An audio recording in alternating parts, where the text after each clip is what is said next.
Hi, I'm Jeff, and I'll be talking about resonance today.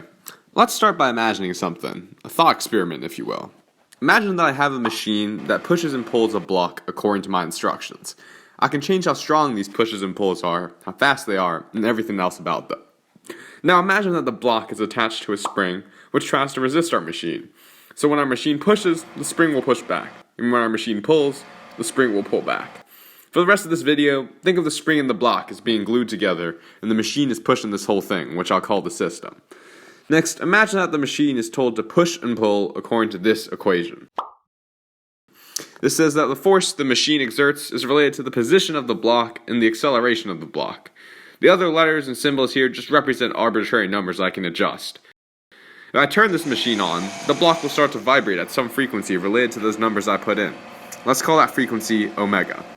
If I remove the machine and just tap the block to get it moving, it starts vibrating at a different frequency. Let's call it omega 0.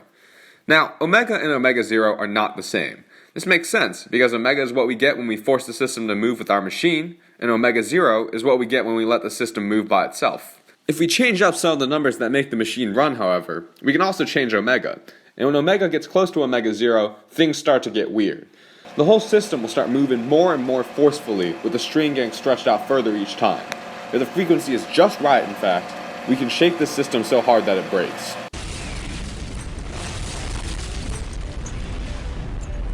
This phenomena is known as resonance. Resonance doesn't just apply to springs and imaginary machines, however. Almost everything that has a repeating motion can exhibit resonance. Pendulums, circuits, atoms, electrons, subatomic particles, and even entire buildings are capable of exhibiting resonance. Resonance is why you can push your brother higher and higher on the swing set by timing your pushes correctly. Resonance is also the reason why almost all wireless devices work. When you tune your radio to listen to your favorite station, pick up a phone call, use Bluetooth, or connect to Wi-Fi, you're adjusting the frequency of some circuit inside your radio, phone, Bluetooth device, or computer so that it matches the frequency of the signals you're receiving, and that's resonance.